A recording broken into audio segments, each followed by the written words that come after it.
You are listening to a free version of the Majority Report with Sam Steeder. To support this show and get another 15 minutes of daily program, go to majority.fm, please. The Majority Report with Sam Steeder. It is Monday, December 17th, 2018. My name is Sam Steeder. This is the 5-time award-winning Majority Report. We are broadcasting live steps from the industrially ravaged Gowanus Canal in the heartland of America, downtown Brooklyn, USA. On the program today, Andrew Delbanco, professor of history at Columbia University, author of The War Before the War, Fugitive Slaves, and the Struggle for America's Soul from the Revolution to the Civil War. Also on the program today, Stephen Miller says Trump a hair's breadth away from shutting down the government over the wall. Meanwhile, a federal judge in Texas rules the Affordable Care Act unconstitutional. What happens next? We'll tell you today. Ryan Zinke forced to a fast getaway from the Interior Department with the cops on his trail. Meanwhile, Scott Walker signs the Wisconsin bill stripping the incoming Democratic governor of his power and may be named the next corrupt Secretary of the Interior following Zinke's getaway. And speaking of getaway, Paul Ryan's last push to prove he's a horrible human being wants to provide additional visas for the Irish. Lastly, California moves up its primary. It will change everything in the Democratic Party. We will tell you why. And lastly, walk away heats up. All this and more. We got to stop doing segments on that, though. Majority Report. Yeah, I know. Yeah, seriously. It's too much. So many walk away. People don't even know what I'm talking about. The most exposure they've ever gotten. So quickly, let me say this. Over the weekend, I couldn't help myself. I think I mentioned at the end of the last week, we got a request from a guy. We had made a 10-minute video, approximately 10-minute video. As you know, we do about 15 hours a week of programming here, maybe a little bit less. About 15 hours, maybe a little bit less. And some is members, some is for YouTube, some is for the free audio show, et cetera, et cetera. And several months ago, we did 10 minutes on this guy, Brandon Starka. Brandon Starka. I thought it was Strika. Some guy who claims to have trademarked the hashtag walk away. And it started the walk away movement, which, of course, what you always do is you start with trademarking the name of it. That's how you know it's a real organic movement. First, go to the patent office. Mike Sturm Sturmich.com. And he... And we did a video, and I'm going to be totally upfront about this. We just basically mocked the video that he made and said that this guy is running a grift.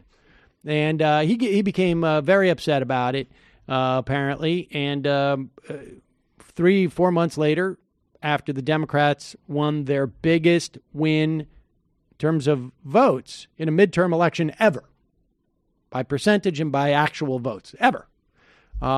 He's still trying to say that the walkaway movement is really working well and it's huge and it's changing everything. And so he contacted us on Twitter, and he was very upset that we were ignoring his request to respond. And so, he's a struggling actor, or I thought he was struggling. He's doing quite well now, apparently. But that's all going according to plan. Yes, exactly. So I said, okay, I'll record. I'll come on your show and address it. And let me just say this.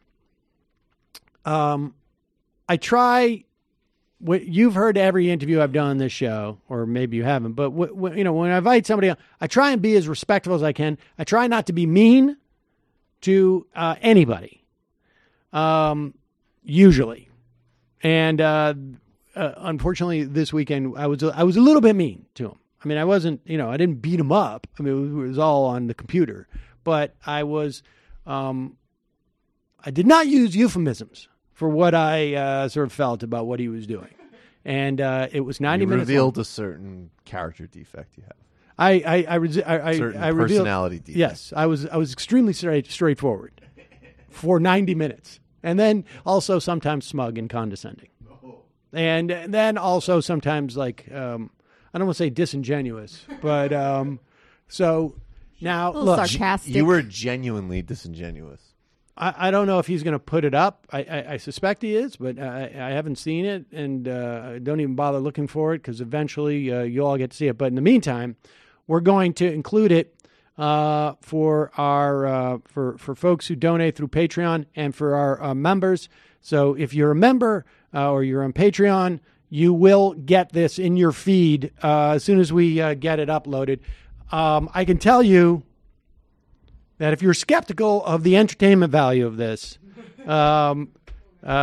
everybody in the office was pretty enjoyed it. I think more than they possibly anticipated.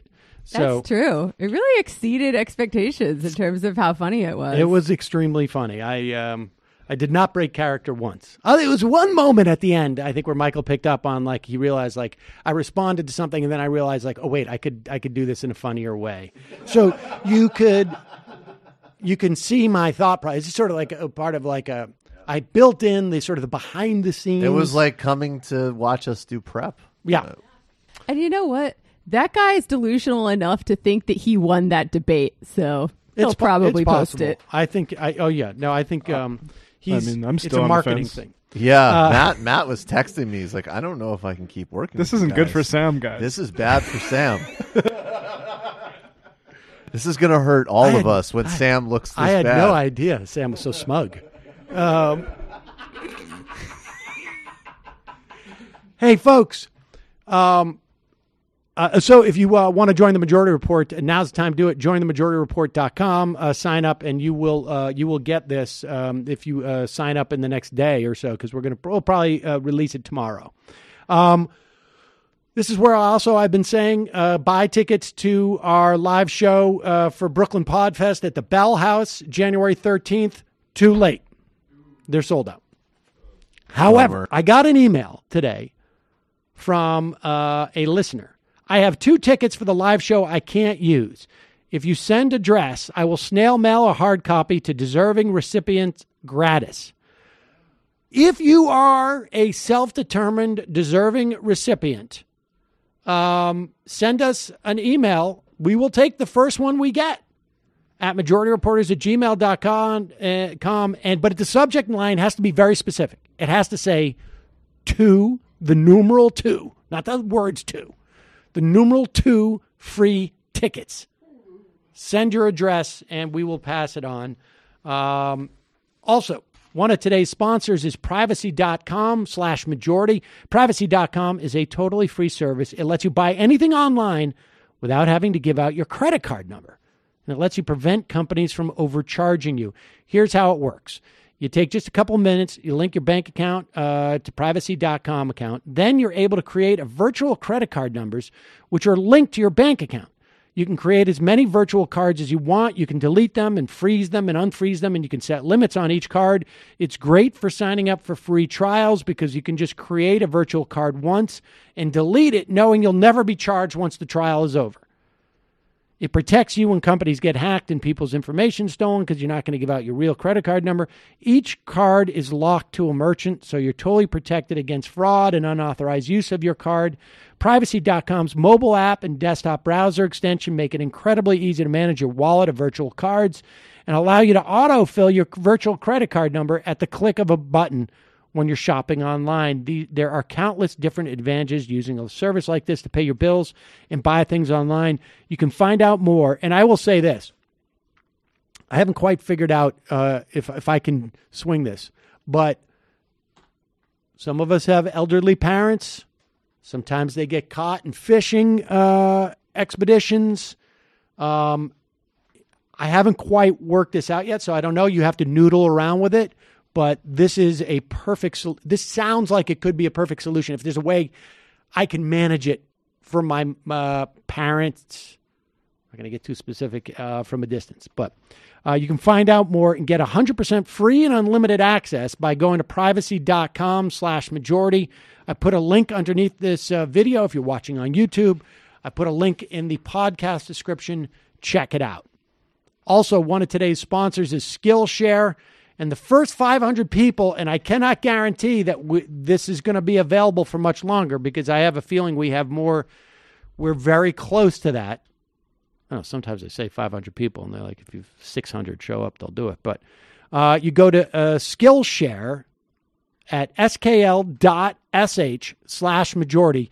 You're going to get 2 whole months of totally free access to Skillshare's entire library of super quality online courses and tutorials. Skillshare is a vibrant online learning community, offers courses on everything from design to video editing to photography to business to technology, cooking, meditation, everything in between. There are Skillshare courses for everybody. You'll have no problem finding courses that's going to be useful for you, both from like a business standpoint, from a personal standpoint, whether you want to sharpen your skills on something you already love doing, or you want to learn how to do something totally new. Skillshare has you covered. They have courses for entrepreneurs, courses on computer coding, web development, personal nutrition, learning languages, Photoshop, you name it. I've been checking out some of the cooking classes, particularly the knife use. I know that people are like, what? That seems very, but I'm not going to go out and I'm not going to go to a learning annex course to learn how to do a knife skill, but you pick up tips. It's very helpful. Like I say, I'm also going to learn some basic accounting going forward, maybe some Photoshop skills. Just think of everything you're going to have at your fingertips for 2 whole months. That's skl.sh/majority. skl.sh/majority. I put a link underneath this video and in the podcast description. Check it all out. All right. So the Trump administration is sending out the best that they have to offer to defend them against the sort of the latest revelations. And, Michael Cohen headed to jail. And really, I mean, at this point, if Donald Trump was not in office, they would go and arrest him. I mean, that's just the reality. And it's clear that the Southern District of New York, who pressed these charges against Michael Cohen, know that you cannot indict a sitting president. And so I think they're just going to go after the whole family on those narrow charges that are around the Trump business dealings. But here's Rudy Giuliani, fresh off of what? Making millions of dollars from, who was it now? Like some oppressive regime. He consulted all across the globe, but particularly he worked with Just Latin recently. America. No, but just recently I feel like there was an African, I can't remember. Equatorial Ghana? I'm not sure. Guinea? I'm not sure. Somebody. Anyway, there was a great show on this program about specifically his work to enhance police violence in Latin America. If you can enhance police violence, why wouldn't you? But here's Rudy Giuliani going out. God knows how much money he thinks he's going to make. Or really, it's the only way he gets on television, which ups his value with the other clients. I mean, going out and defending Donald Trump may not ultimately pay him anything because Donald Trump doesn't pay his bills. But what it does do is it signals to tyrants in third world nations, I'm your guy. I mean, the amount of money he's probably made off of that already is, I think, would blow the doors off of all. I think we would all be blown away. But here he is. Theoretically defending Donald Trump. I don't believe so. But again, if Roger Stone gave anybody heads up about WikiLeaks leaks, that's not a crime. It would be like giving him heads up that the Times is going to print something. Once the crime, this is why this thing is so weird, strange. The crime is conspiracy to hack. Collusion is not a crime. It doesn't exist. I ran that office. I know hold on for 1 second. I should tell you, this is a compilation of his time on ABC's This Week. Collusion is not a crime. There is no crime collusion. There is a crime conspiracy to defraud the United States by conspiring with other people to break any one or other laws, or, whether it's disclosure or whatnot. And we've gone over this. You can go back and listen to anything that we've done with Marcy Wheeler. She explains that. But go ahead.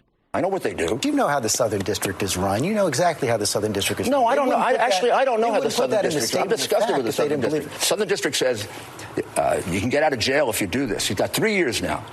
There's a real motivation to sing like crazy. He's got to do a lot of singing to get out of the 3 years. And he will say whatever he has to say. He's changed his story 4 or 5 times. So is the president. President's not under oath. Did Donald Trump know that Michael Cohen was pursuing the Trump Tower in Moscow into the summer of 2016? According to the answer that he gave, it would have covered all the way up to November of 2016. Said he had conversations with him about it. The president didn't hide this. Earlier they had said those conversations stopped in January 2016. The date, until you actually sit down and answer the questions and you go back and you look at the papers and you look at the you're not going to know what happened. That's why lawyers, prepare for those answers. Wait, what? You can't ask me about dates when I haven't sat here and prepared which lie I'm going to tell about it. Let alone asking somebody who didn't finish law school about dates. Exactly. It's just unseemly. It's unseemly. I remember when Giuliani was doing mafia cases, and they would be like, "Hey, Mr. Giuliani, I never went to law school. I'm sorry. I didn't. I don't know about the dates right now. Okay, I know about the which dates. Which dates are we talking? There's a lot of dates. A lot of dates. A lot of dates. How many What's days the big deal been? with the dates? Why are you so up on top of the dates? Good for you, Mr. Giuliani. You never prosecute anybody who lied to federal officials when he was a U.S. attorney. Was he in the Southern District? I know he was a USA. I can't remember. Yeah, I don't know what district he. Is Southern District the one that was reading Breitbart during the 2016 campaign? No, that's the FBI. I think the FBI in the New York FBI office. There are multiple jurisdictions for U.S. attorneys in New York State because it's big. Most states have maybe one U.S. attorney's office. Yeah, but he rescued us from all that unlawful dancing, so that's right. Can't be too hard on him. That's right. There was a lot of victories there. That Rudy Giuliani, you don't see people cleaning windshields anymore because of Rudy. Meanwhile, over at Morning with Maria on, is this Fox Business? Yes, Maria Bartiromo. When she is not genuflecting to power, she is pretending that she doesn't, that she actually knows what she's talking about. And the resident buzzkill, Judge Napolitano, was sent on Morning with Maria. You'll recall last seen on Fox and Friends, basically making Steve Doocy and Brian Kilmeade cry while Ashley Ainsley, is that her name? Ainsley Earhart. That is her. Ainsley Earhart. Ashley Ainsley, goddammit. Ainsley Earhart didn't know necessarily what was going on. I'm not sure Doocy knew what was going on either, but Kilmeade clearly was upset.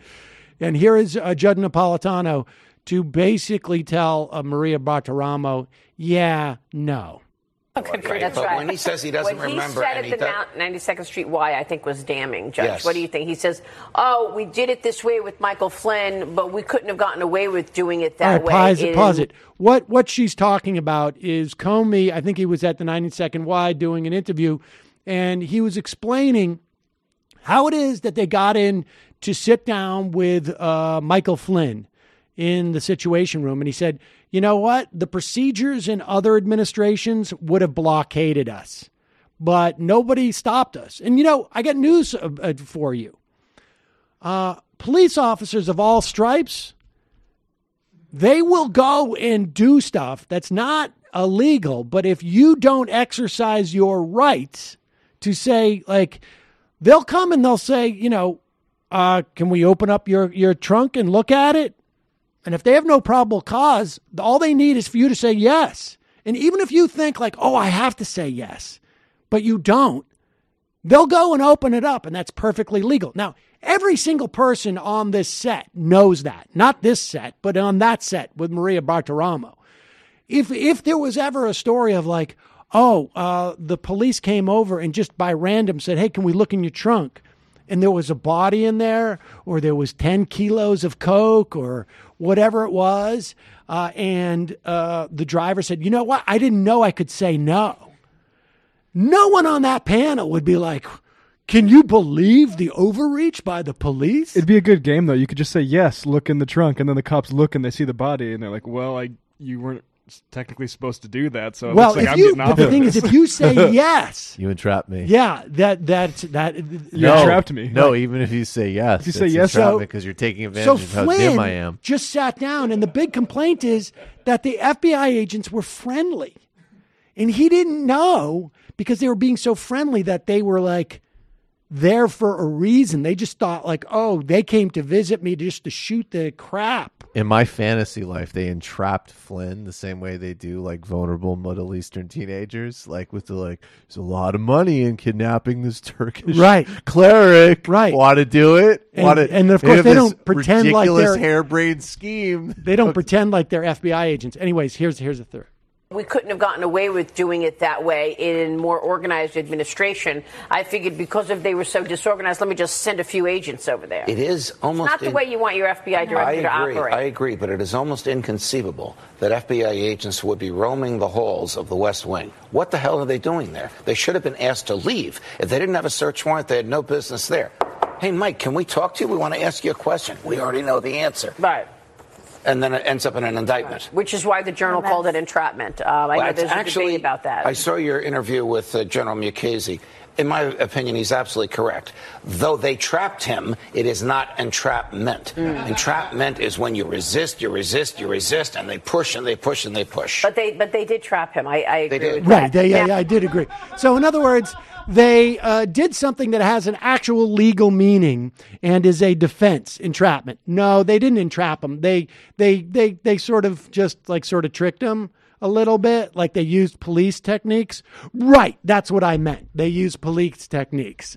So basically, yes, Michael Flynn lied, and they all want us to feel sympathy for this guy because there was no way he could have known that these FBI agents were going to hold him to the truth. I wonder what JSOC units did in Iraq and Afghanistan. Was that entrapment? Right, exactly. Get the fuck out of here.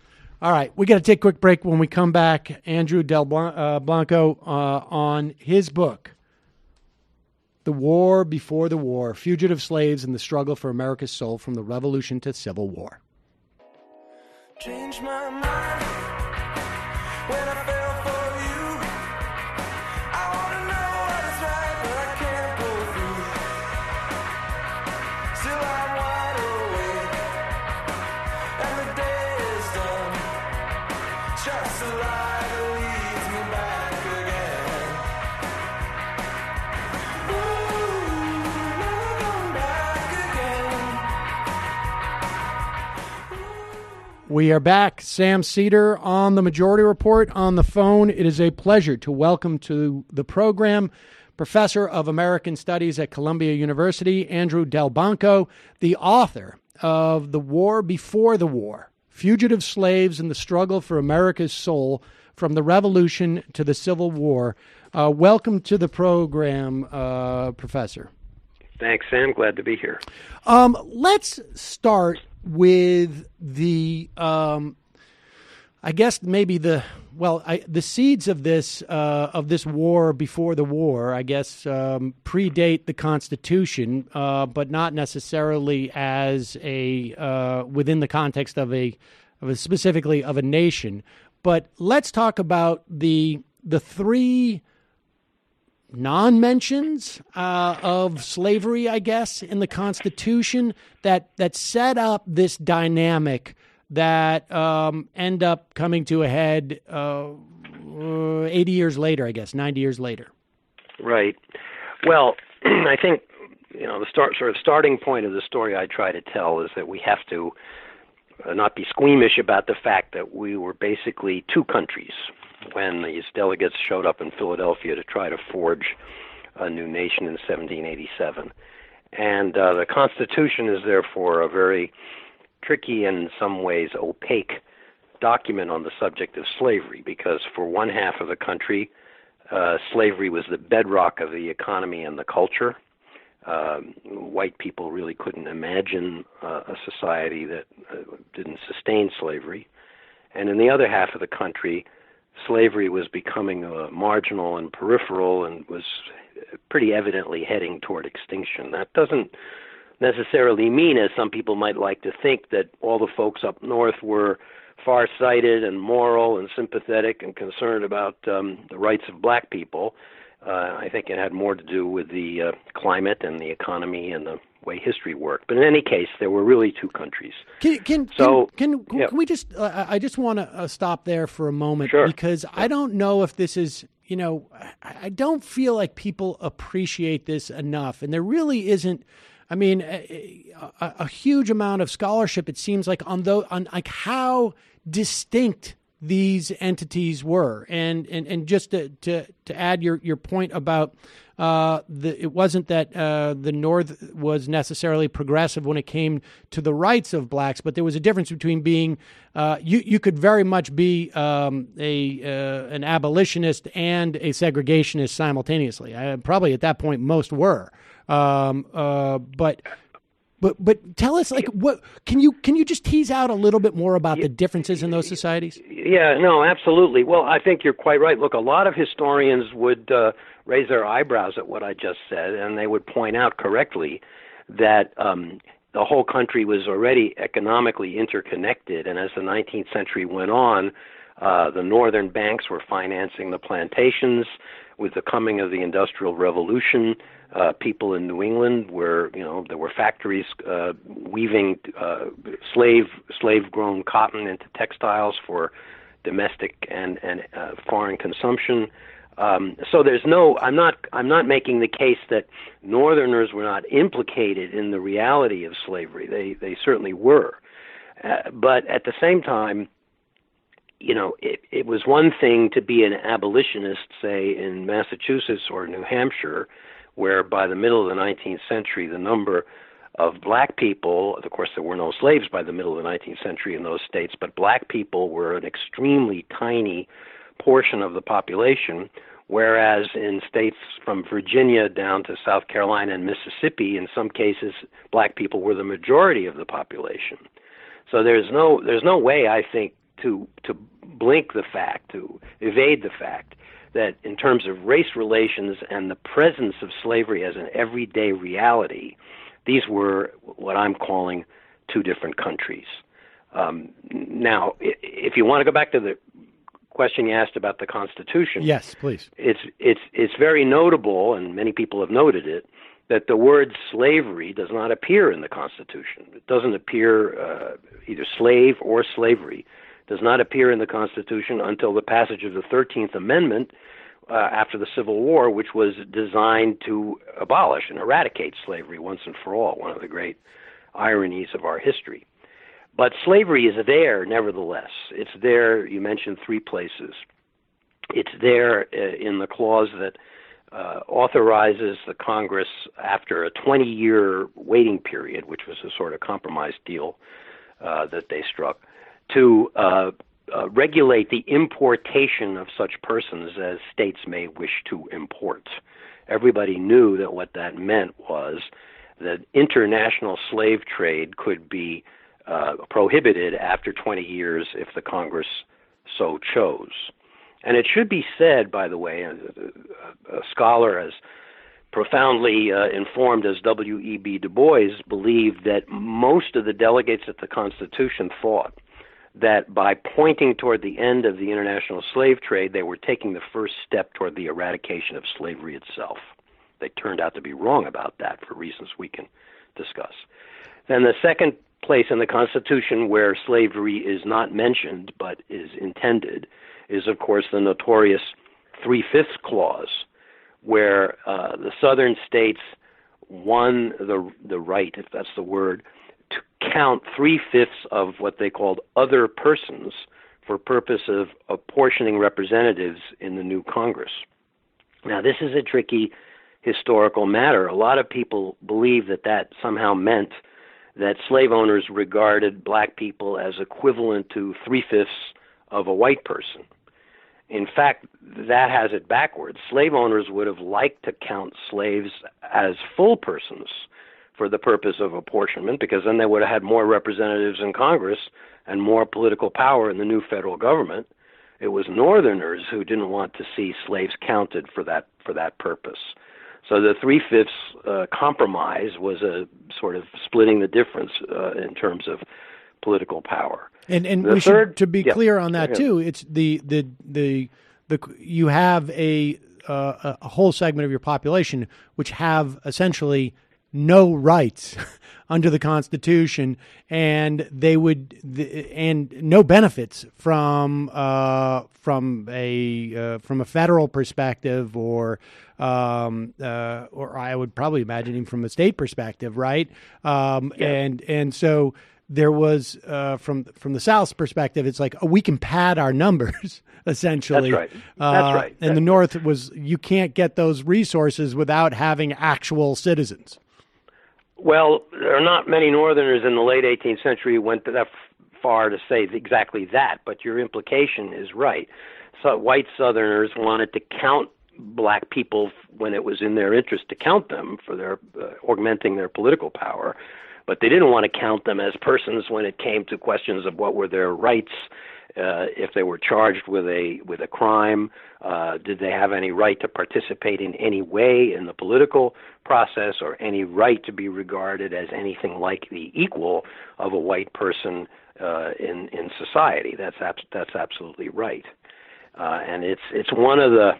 I mean, as a sort of literary type person, I'm interested in the way in which people have the capacity to deceive themselves, and the way in which we live with contradictions in our lives.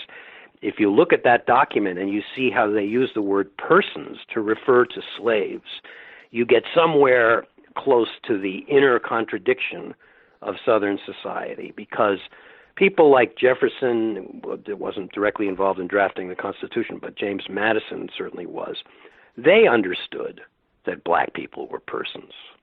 They understood perfectly well that the slave system was an effort to subjugate and reduce human beings to the status of property, and that it was completely at odds with all the ideals that were articulated in the Declaration of Independence.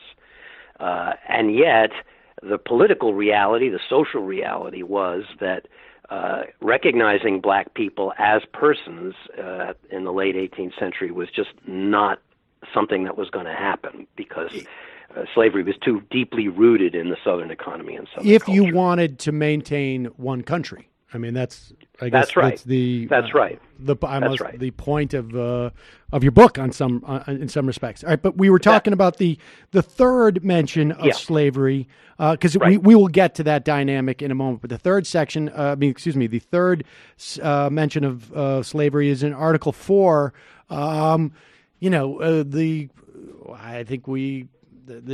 This article comes up in things like the ACA case, or we're basically around the Commerce Clause, right? Yeah, well, the article you're referring to has come to be known as the Fugitive Slave Clause, and that's where the story that I try to tell in this book really begins. It was quite clear, I think clear both to Northerners and Southerners, that if they were going to stitch together what I'm calling two countries into one, they had to address the question of what would be done about enslaved human beings who wished to flee from slavery and pursue the possibility of freedom. That meant taking themselves physically from a state where slavery was legal to a state where it was not legal. And that raised all kinds of difficult questions as to how you would arbitrate that situation.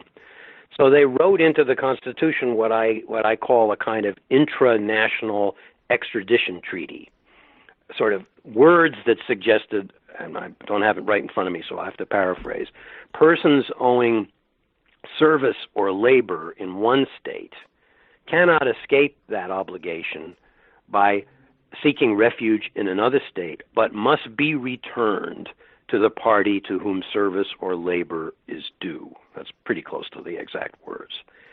And what you can hear in that, I think, is that it's a sort of legalistic language, and it's in the passive mode. That is, must be returned, but it doesn't say anything about who's going to do the returning.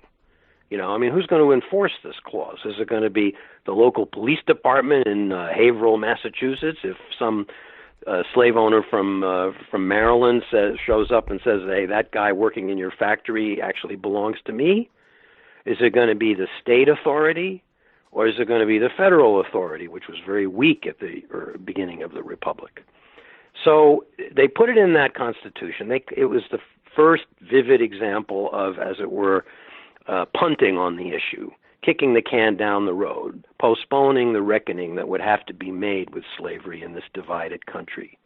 And the story that I try to tell in my book is how this became a more and more intense and irresolvable human problem for those who fled and for those who were fearful of fleeing because they knew they would be returned if the authorities could find them. A political problem as the border between the slave states and the free states became longer and more porous as the nation expanded westward. We weren't talking just about slaves fleeing from Maryland and Virginia to Pennsylvania, but from, say, Kentucky to Ohio. And a legal problem. What would be the position of the courts when an accused fugitive was brought into court on the grounds that the Constitution authorized slave owners to recover their, as they said, absconded, they used all kinds of euphemisms to describe slaves who had fled, absconded human property. And it's my contention in this book that, first of all, it's a story through which I believe, and I tried very hard to make it possible for readers to do this, I believe one can see the horror of slavery in a particularly vivid way when one comes to terms, or tries to come to terms, with what it meant to be born into slavery and to have the courage to take the risk to seek freedom.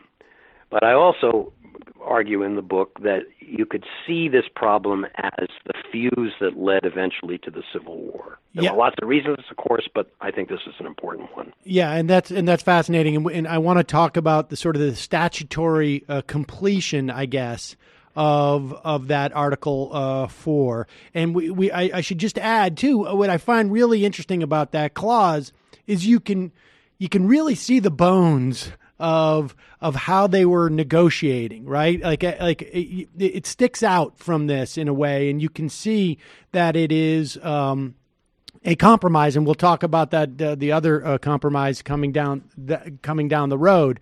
But what also strikes me is that clause. It says no person. I happen to have in front of me, no person held to service or labor in one state under the laws thereof, escaping into another, shall in consequence of any law or regulation therein. So New York State not only from the perspective, there's a negative there's a prohibition against a state, or basically a nullifying of any state law that would protect these people. Like you cannot pass a law that if you come into New York State, you are now, you are discharged from your responsibilities as a slave, I guess, is basically what it's saying.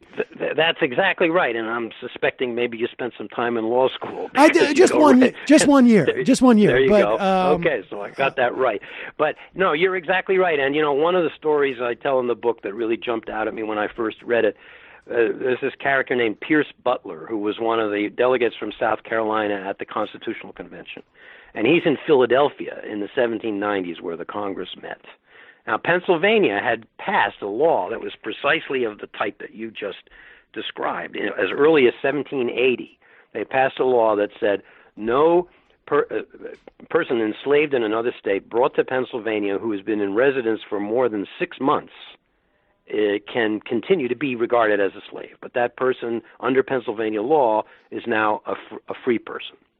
And one sidelight on that is that none other than George Washington himself consulted the Attorney General and got some private advice and said, look, if you're in Philly with your slaves, send them back to Mount Vernon after maybe 5 months and a couple of weeks, and bring some others to help you out, and then you can bring the first contingent back because you will have the calendar starts over again. The clock starts over again. I'm not making that up. It's like renewing your visa almost if you're from a different right. country. Yeah, that's right. Anyway, so Pierce Butler is in Philadelphia, and some members of the Pennsylvania Abolition Society show up at his door one day, and they say, "Listen, we happen to know that you've got a slave living with you." The young man's name was Ben. He's been here longer than 6 months, so we're here to tell you that he's now a free man. And Pierce Butler says something very close to, I'm a citizen of South Carolina. What have the laws of Pennsylvania got to do with me? And there, in a nutshell, is the problem that you were just pointing to. And as you, I'm sure, know, during the course of the early 19th century, more and more northern states passed what they called personal liberty laws that had various implications that enslaved people would be emancipated by the clock or by other means. And so the collision among the states, between the slave states and the free states, just got closer and closer and more intense over this issue of whether slavery was a national right enshrined in the Constitution. I mean, this is what, the slave owners by the 1850s were saying. There are all these federal territories. Who is the federal government to tell us that we can't take our slaves there? In the Constitution, our property rights are protected. So slavery is a national phenomenon. Just because you don't want it in your state doesn't mean that we can't bring our enslaved person to your state and do whatever we like with them for however long we want. And that became the issue that provoked the rise, ironically enough, of the Republican Party in the 1850s and led to the election of Abraham Lincoln. Okay, and so as we move toward that time, as we move through time, these two, I guess, cultures, if you will, begin to have more and more conflict around this point in federal territories. I also imagine at one point someone looks at that section 3, or I should say section 2, clause 3, and starts to question like, well, there's nowhere in the Constitution that specifies what held to service. What constitutes legitimate held to service? Like, if you're contractual, it's like, it's not like people were signing contracts with slaves. So that's another great point. In fact, Frederick Douglass himself, who was a pretty sharp guy, and he didn't go to law school, he had a good legal mind.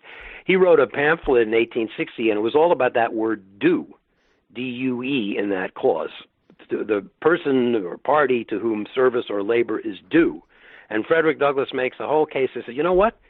Service or labor isn't due to anybody because slavery is an illegitimate institution. So I'm reading this and I don't see anybody to whom service or labor or my service or labor is due, So he tried to pull the rug out from under the clause that way. It was a little bit of a fancy legal argument that didn't win many converts, but it was an interesting point of view.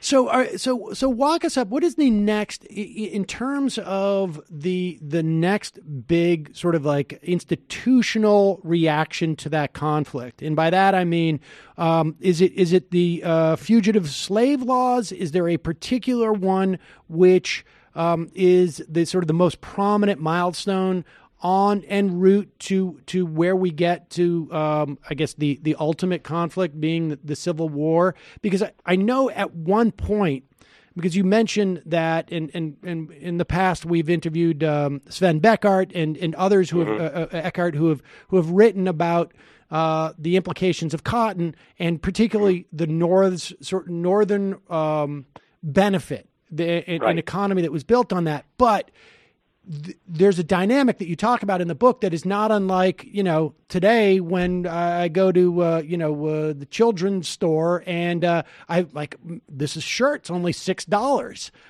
That's great. Right. It's because I don't see the slave labor that's involved in it.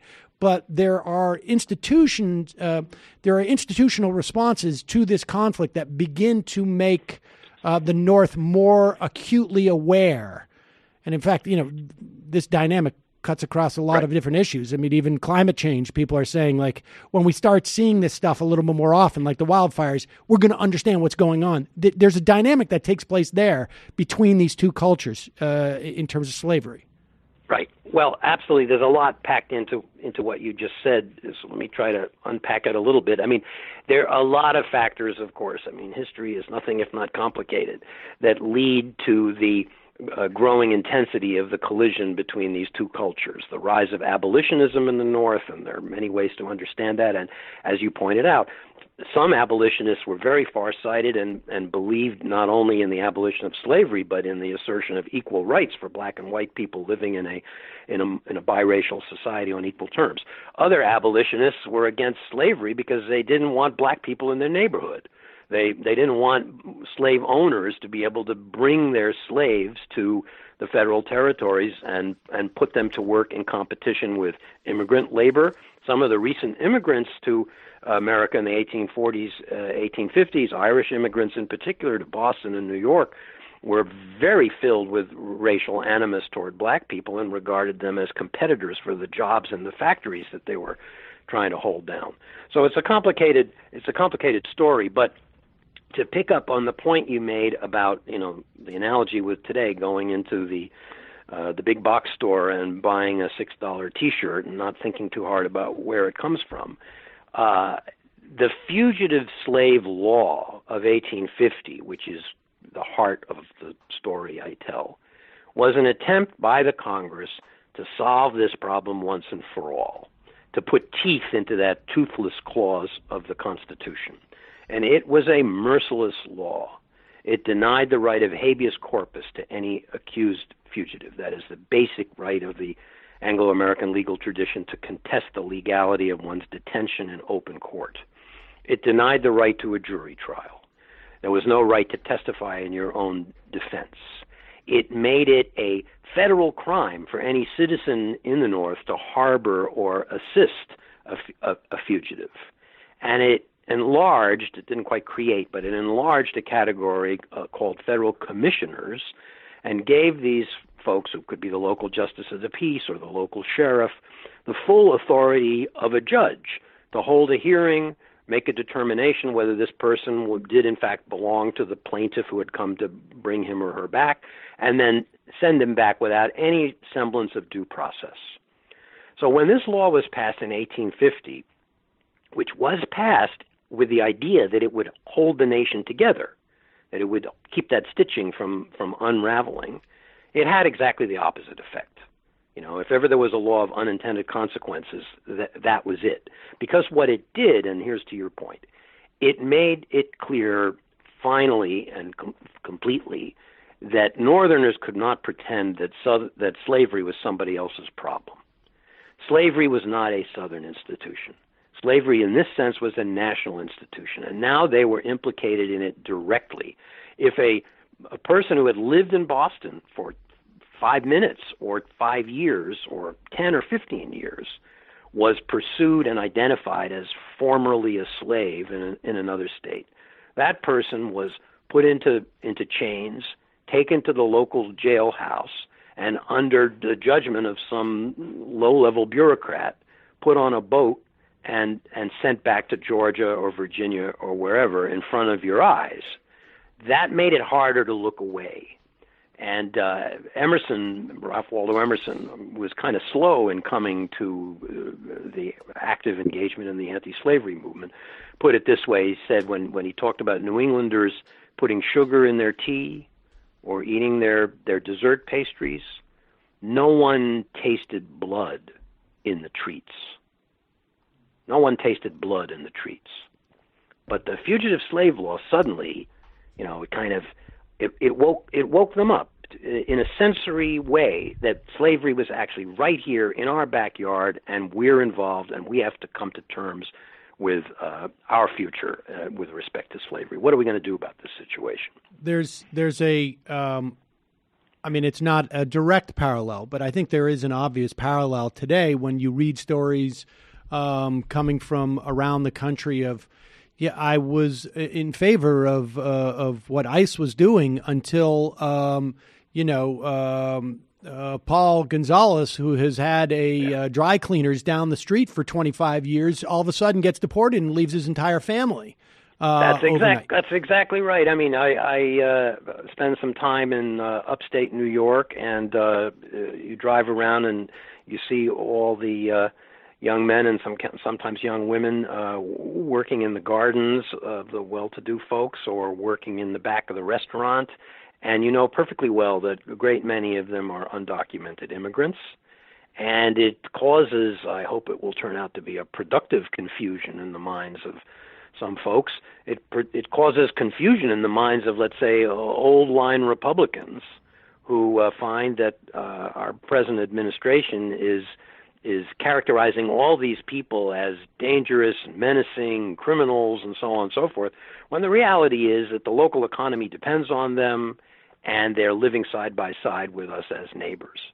And it's an inexact analogy with what happened in 1850, but there are some elements in common. Wait, I mean, just describe to us or explain to us, because it may seem obvious in some respects, but it strikes me as maybe not so obvious, particularly at that time.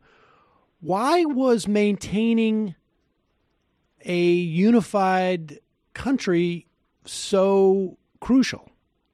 Well, it's another great question. And one way to start answering it is to say it wasn't so crucial in the minds of many Americans in the middle of the 19th century, including abolitionists. I mean, some abolitionists. We think of secession as a Southern phenomenon, and it was indeed the Southerners who acted on it. But there was a sentiment for secession in the North as well.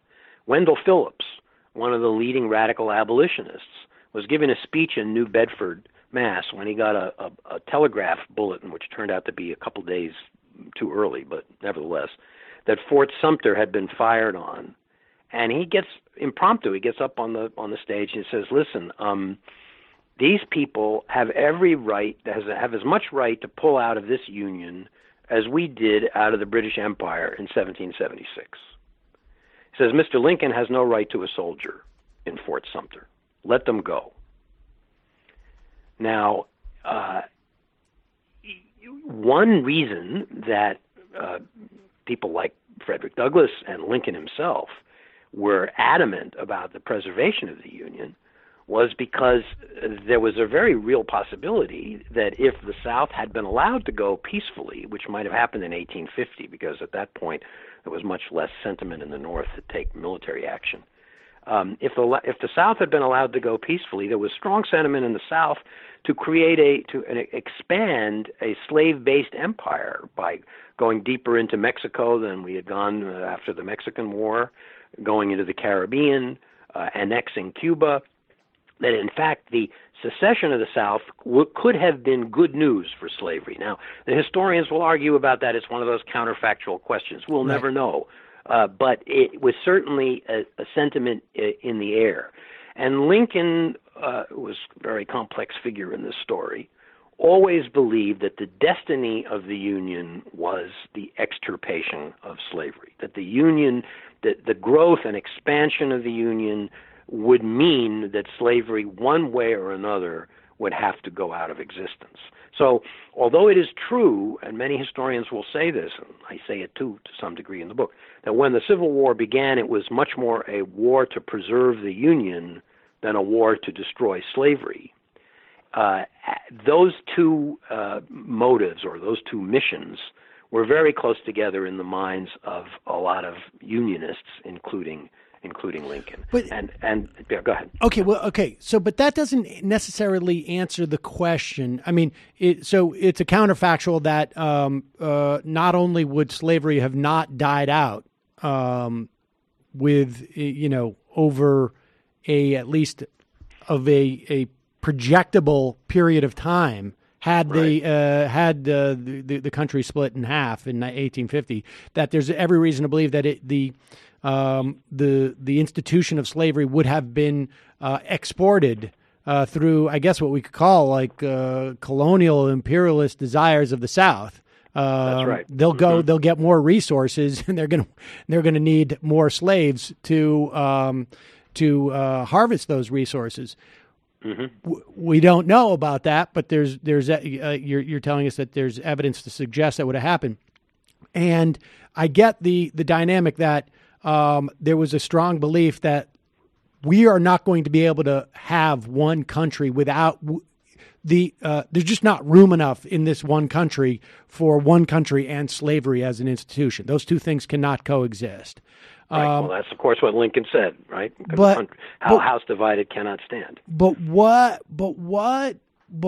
was the urgency to maintain one country? Was it just Lincoln is saying, I don't want to be the president who lost half the country type of thing? I mean, or...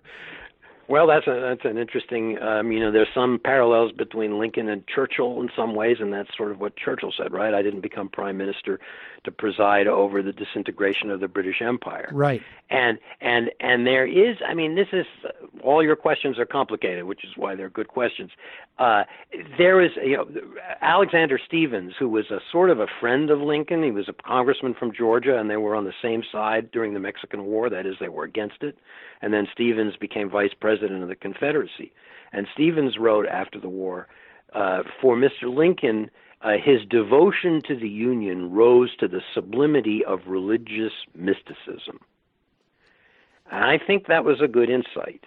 There was a kind of quasi-theistic commitment on Lincoln's part to the idea of the Union, that the manifest destiny, after all, that American exceptionalism, and you hear that in his greatest speeches, right? That the last best hope of Earth. At Gettysburg, we've proven that a government of the people, by the people, for the people shall not perish from the earth. He really did believe that the American experiment in self-rule was critical for human progress.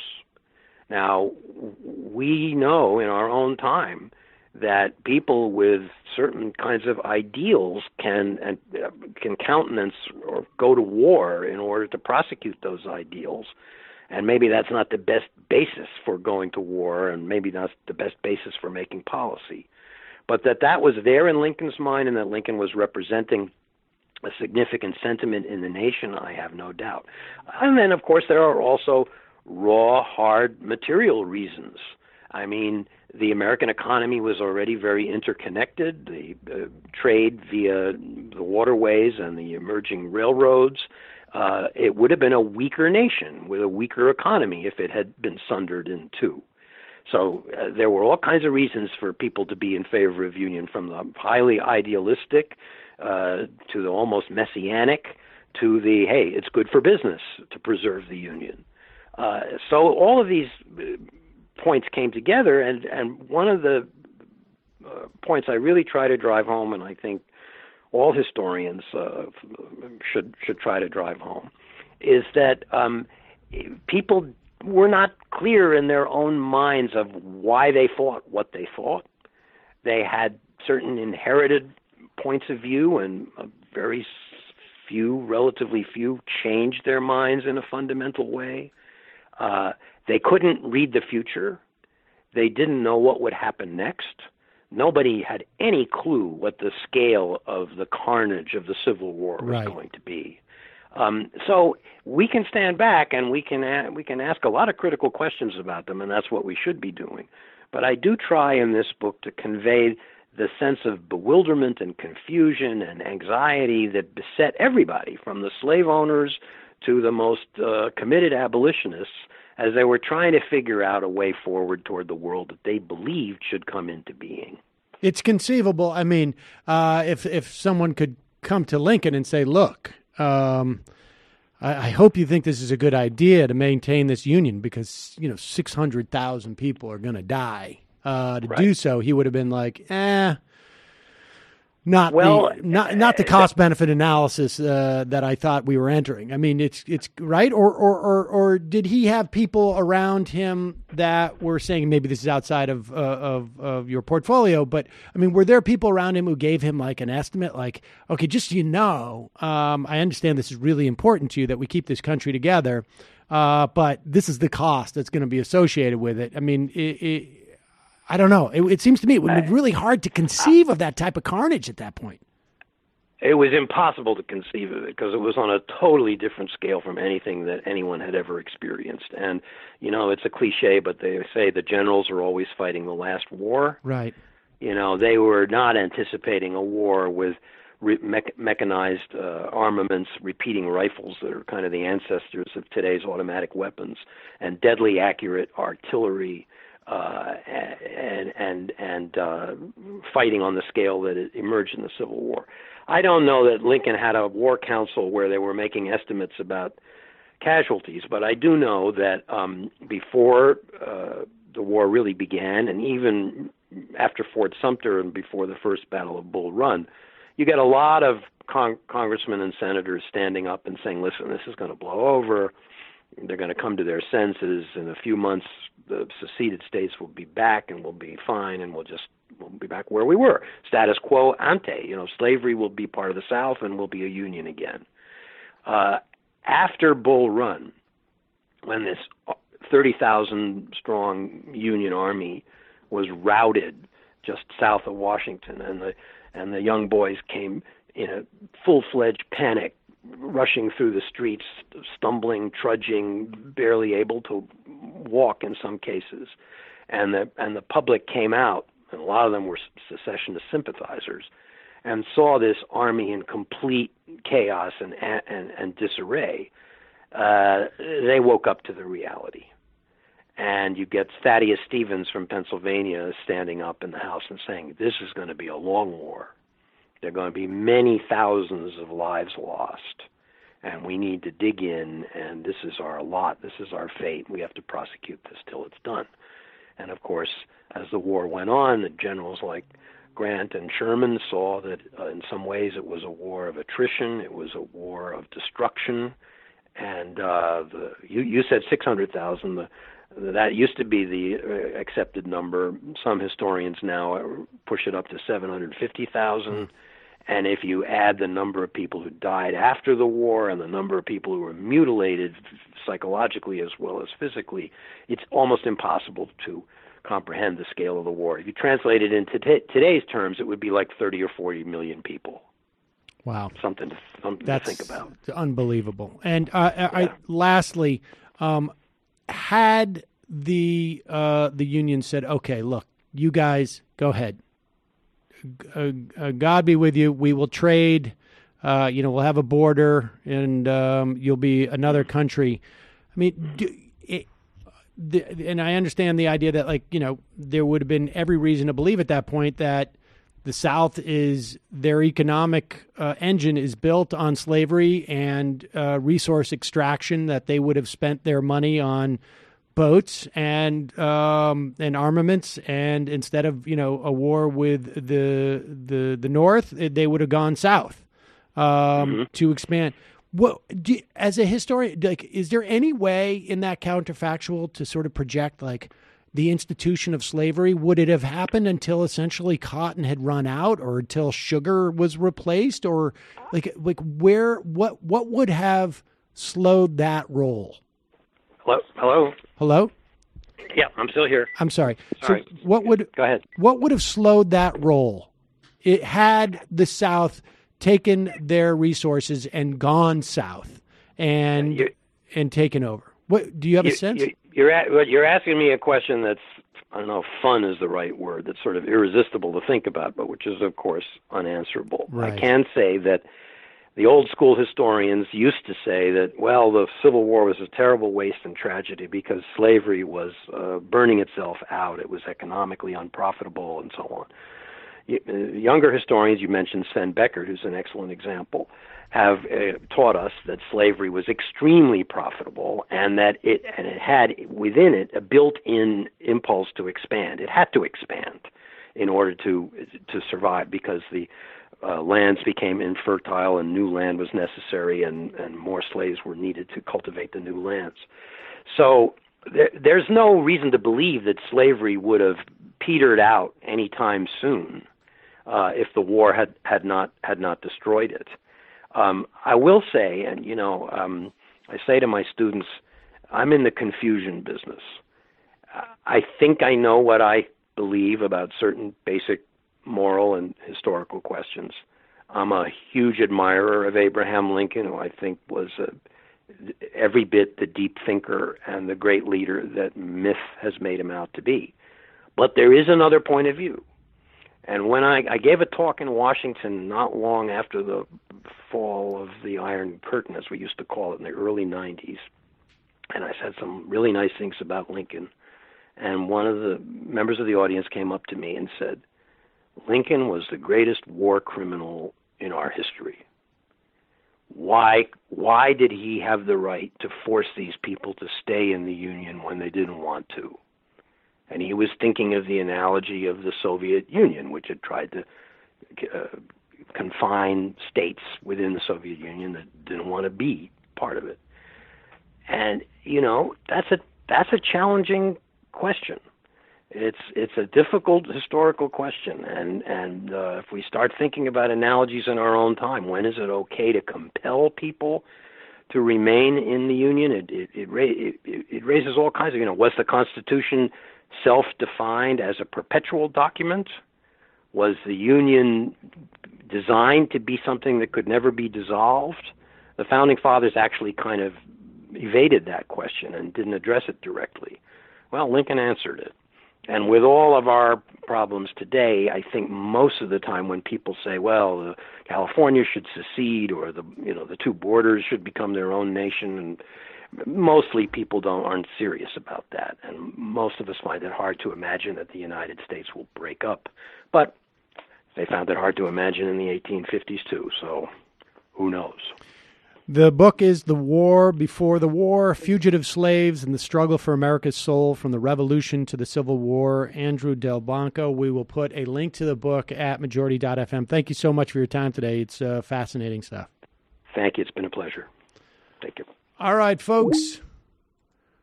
Going to head to the fun half, wherein we will take your phone calls. We will take your IMs. Just a reminder that that video, it's 90 minutes long. It'll be audio, obviously, for our audio members. And we will put a link to it in the at majority.fm in the members post. And we should get that. We'll probably have that up by tomorrow. We just need to just put a little something at the beginning of it. And we will send it out to you if you are a member. It is 90 minutes long. Let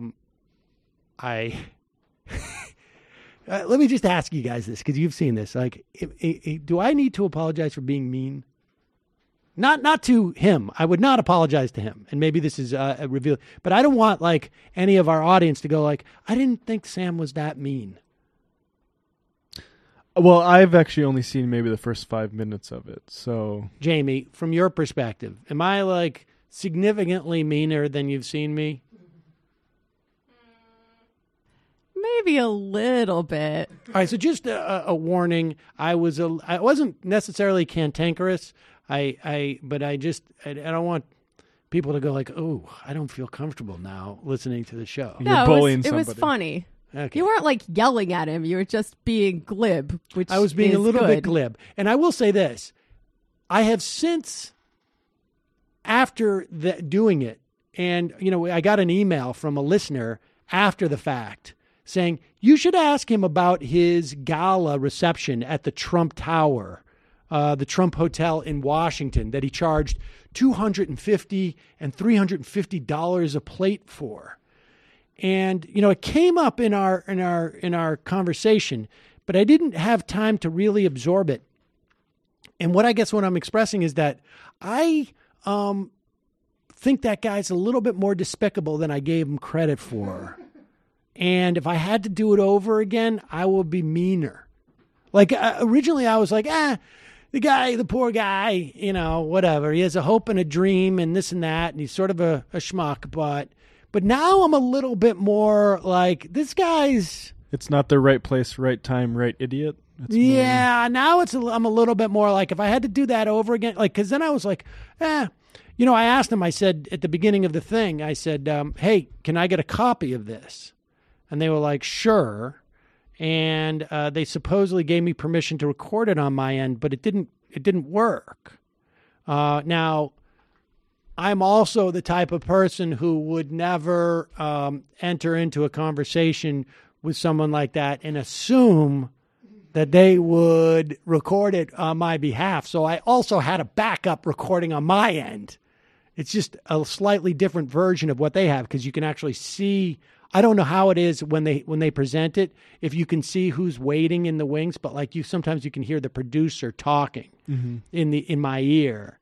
And sometimes you can hear him. I think he's laughing, and I hope it was at Brandon or Brandon. And I mean, really, you're doing this guy a favor, because he is not cut out for this kind of work. Oh, really? You should tell the $350,000 he's raised in less than a year. He's more cut out than we are. Not to mention what he made on that gala. I'm like, wait, what did you do with that $300,000? And he goes, well, gala's not free. And then I'm like, oh, okay. And then I realized, like, wait, no, you make money off the gala. And then I called him on it. He goes, well, so I'm smart. And I was like, yeah. And then as that, like, it's because I'm smart. Because it was like an hour and 20 minutes into it. And I'm like, I got to get going. My sister's texting me, and, I should go. I've got stuff to do. And so I did. I wasn't fully engaged. Well, some of the things he said were too dumb for you to take seriously. Yeah, I mean, some were like, that's the thing, is that I went into it with like, I'm just not gonna, try and explain to him, like, I'm not gonna have big policy arguments with this guy. You're not gonna explain why Social Security is actually solvent? Well, I'm always prepared to do that. I'm prepared to do that with like the guy at the hardware store, or but. Oh, and after all that, he got so upset that you compared him to Milo. He just posted pictures of himself with Milo. So he just did? Yeah, there you go. Well, there you go. Trying to get a little of that stardust to rub off on him. Yeah. Well, I explained to him, and he did express that maybe we were, or I was being homophobic because of that comparison. But I explained why we made that comparison, and it wasn't. It was not necessarily for the reasons that I think he thought that I would say to his face. But all right, so you can become a member and get this in your feed. We're not going to release it until tomorrow. So if you get a member by the time you hear this, you'll be good by going to jointhemajorityreport.com. Also, this is the last day that you can get 30% off of Just Coffee. I just sent a bunch of Just Coffee to people I care about, basically as a way of enticing them to get hooked on the Majority Report blend. That's the way. I mean, I'm copping to my ulterior motives, because once you get somebody hooked, but you can go with no coupon code. Just go to justcoffee.coop, 30% off. Tomorrow night is Michael Brooks show. You can find that on patreon.com/TMBS or on his YouTube channel, TMBS. But he's not here to hype it, so fine. But if you want to go see a live Majority Report, but our tickets are sold out, you can at the very least, downgrade and see the Michael Brooks show live in Brooklyn in February. Information is on our website at majorityreportradio.com. It's fun to do this when he's not here, to say this stuff, because he doesn't. Yeah, here's a picture of it. There it is, the Michael Brooks show live, Friday, February 1st. I'll be there, folks. Matt will be there. So, I mean, and maybe, we may stop by. I don't know. Michael might stop by. I might do my own VIP gathering out in front of the venue for $125 per person. I think you should crash it like Offset crashed Cardi B's show over the weekend. I saw that. I can't believe that. It was really inappropriate. A little bit, yeah. Well, you don't do that in front of that's a bullying. That's dangerous male behavior. Exactly. Anyways, that's why Sam's going to do it to Mike. That's right. I may get up in the middle of the show and go, "Hey, everybody, I'm doing a show right across the street, totally free, but it's happening right now." Jamie, what's happening on the Antifada? I'm so glad you asked. So, as regular listeners of the show know by now, last week was a very serious episode on immigration, where we kind of take apart piece by piece some of the faux populist arguments being made by people like Angela Nagel, Tucker Carlson, and friends. So this week, we decided to do something a little bit more silly. We had on Alex Patak of Pod Damn America, who's a very funny guy.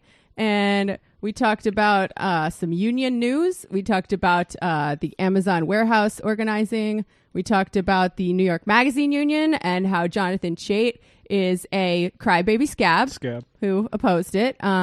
We talked about how Penthouse magazine is alt-right now and what other magazines are going to become some weird extreme political formation in the near future. Did you talk about Teen Vogue? We did, yes. That's the other thing, right?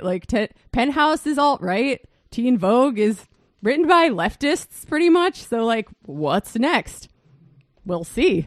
And then I think it's going to be a bonus, but we talked about a bad liberal YouTuber and her poor analysis of films. So check it out. Matt? Yeah, Literary Hangover, the Democracy in Chains episode is up. Also, I did Anne Bradstreet over the weekend, and she not only was the first published poet of America, but the first political pundit as well. So that'll be up on Friday. Maybe a bit early for members. All right, folks. 646-257-3920. See you in the... Oh, and we should also say Kyle's with us today. Well, way to speak up, Kyle. All right, 646-257-3920. See you in the fun half. You are in for it. All right, folks, 646-257-3920. See you in the fun half.